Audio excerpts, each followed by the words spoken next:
مرحبا بكم في قناة مساعدة أسرار. عسلامة، مرحبا بكم بالناس الكل اللي تابعوني على قناتي وقناتكم مساعدات أسرار. نتمنى إن شاء الله تكونوا لاباس عليكم وتكون أحوالكم مزيانة وتكونوا في أحلى وفي أحسن الأحوال. كما قاعدين تشوفوا اليوم جبت لكم العوينة أو مربى العوينة، يجي مزيان وبنين على الاخر. جبت لكم الطريقه كيفاش نريقلوه، وجبت لكم زيادة طريقه الاحتفاظ به لمده طويله في الثلاجه. بالنسبه للفيديو هذايا راهو قديم برشا، وكل يوم نقول وقتاش نحطه وقتاش، اما اليوم ان شاء الله ربي يسهل عليه وباش نحطه لكم ان شاء الله، ونتمنى ينال اعجابكم. وما تنساوش كان عجبكم الفيديو خليوا لي لايك والتعليقات متاعكم المزيانه اللي تخليوني نزيد نستمر في القناه، وما تنسوش لي البارتاج مع العائله متاعكم، ونتمنى ان شاء الله الفيديو هذايا ينال اعجابكم.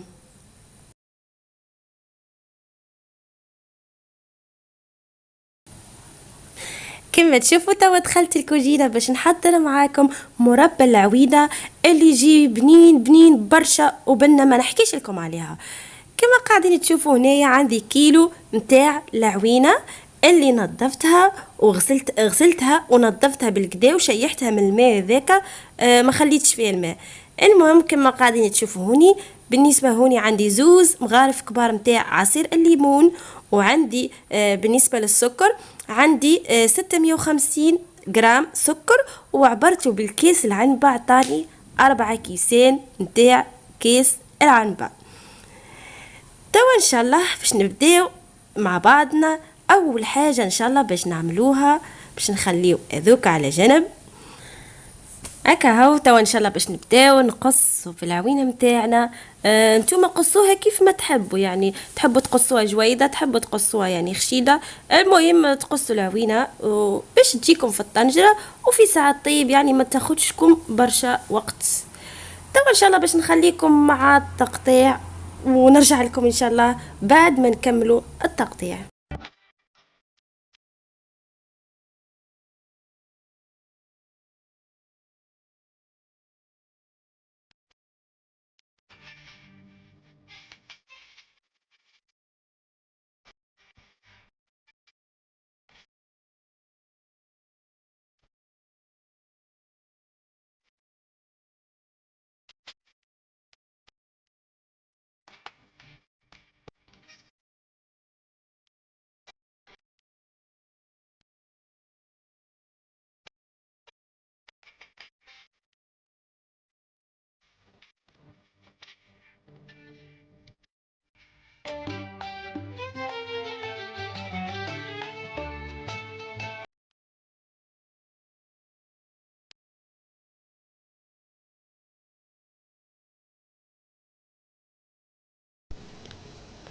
كما قاعدين تشوفوا هوني توا بعد ما كملت التقطيع نتاع العوينه، توا ان شاء الله باش نبداو نحضروا مع بعضنا. كما قلت لكم المقادير نتاع هذايا عندي زوز مغارف نتاع عصير البرتقاله والليمون. توا هوني ان شاء الله باش نبداو. اول حاجه جبت الطنجره، كما قاعدين تشوفوا. بالنسبه انا راني جبت كاسرونه، نتوما كان عندكم برشا اعملوا طنجره، من الاحسن تعملوا طنجره وتكون كبيره. هوني ما يعني عندي الكاسرونه هذيا، قلت هكا هو نحضر فيها، وان شاء الله بعديك ان شاء الله مره اخرى نعمل في الطنجره. كما قاعدين تشوفوا اول حاجه عملت السكر هذاك الكل اللي عندي ان شاء الله باش نعملوا فوق العوينه متاعنا كما قاعدين تشوفوا. وتوا باش نقعد نحرك بالمغرفه تالي ندخل هذاك السكر الكل في العوينه، ونزيد عليهم هذاك عصير نتاع البرتقال.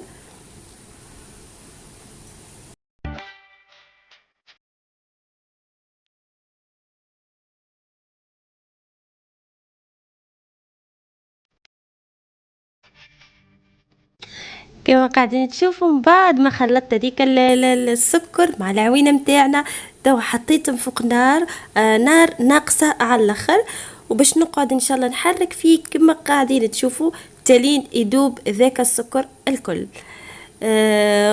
كل دقيقة يعني لازمك تحركي، كل دقيقة تحركي. وكما قاعدين تشوفوا بأن راهو المربى تحب شكون يقعد يحرك، شكون ينحي له هذيك الرغوة اللي تكون الفوق هكا. وتوهوني من بعد يعني ما داب لي السكر هكا، قاعدين تشوفوا السكر داب الكل، ما قعدش يعني ما قعدش. وبالنسبه لي انا والله عجبني المربى نتاع العوينه، عجبتني برشا، عجبني خاطر ما جاش حلو برشا. كما قاعدين تشوفوا راني ما عملتش فيه سكر برشا، برك عملت فيه 650 غرام، ما عملتش يعني هو لازم في الحقيقه يعني كيلو تحطي فيه 800 غرام، اما انا حطيت فيه 650. بالحقيقه جا باهي وجا مزيان، والحلاوه معناها مش حلو برشا، جا على قده يعني حلاوه مزيانه. وبالنسبه لهوني كما قاعدين تشوفوا راني جبت يعني صحفه بحذايا، وقعدت نحي هذيك الرغوه اللي تكون للفوق، نحيها بالمغرفه، خاطر هذيك كان قاعده تراها باش تفسدنا، يعني باش تفسد المربى نتاعنا. وفي ساعه ما يعملش لنا حتى يعني جمعه في فريجيدير ما يعملهاش، يعني في ساعه في ساعه. وكما قاعدين تشوفوا هوني بالنسبه للصحن هذاك راني حطيته في المجمد تالين برد برشا، يعني خدا البروده نتاعو. كما تشوفوا هوني من بعد ما حسيت بالمربى نتاعنا طاب، حطيته في الصحن هذاك. بعد ما ريتوش مشى خفيف يعني مشى ثقيل هكا، هاو حسيت بيه راهو طاب، نحيته من فوق الغاز. بالنسبه لهوني كما قاعدين تشوفوا راني جبت هذيك الرحايه نتاع الطماطم اللي نعملوا فيها الطماطم وكل شيء. هوني فاش نرحي انا المربى نتاعي، خاطرني ما نحبش دوك الكعابر يقعدوا فيه برشا، نحب شويه برك، قعدت نرحي فيه بالطريقه هذيا. تاني ان شاء الله باش نكمل الكل، وبعديك ان شاء الله نوريكم كيفاش يعني خرج وكيفاش المنظر نتاعو.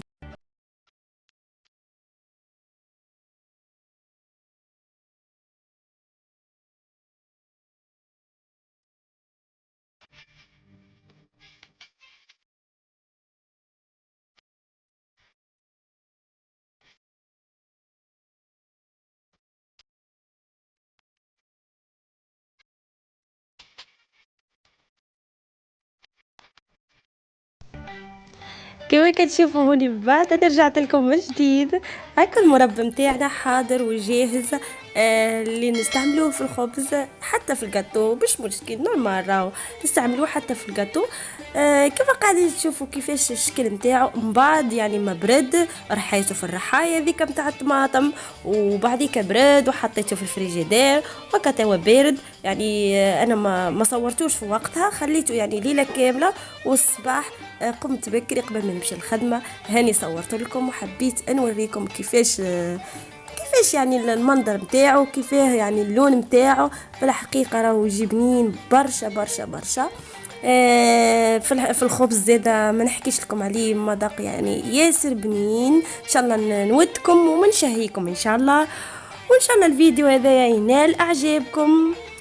ونزيد نشكركم برشا زيد على التعليقات المزيانه اللي تخليولي، شكرا لكم برشا. وكان عجبكم الفيديو ما تنسوش لي البارتاج مع الاهل ومع الاصدقاء زيدا، واللايك متاعكم. ونقول زيدا مرحبا بي بالناس اللي التحقوا عليا في القناه نتاعي، نشكركم برشا ونشكركم على يعني خاطركم عجبتكم القناه نتاعي، وزاده انتم زاده تشجعوني، نشكركم برشا. والناس القدام نقول لكم هذه راه داركم، يعني بلاش ما نشكركم، راكم عارفين كل شيء.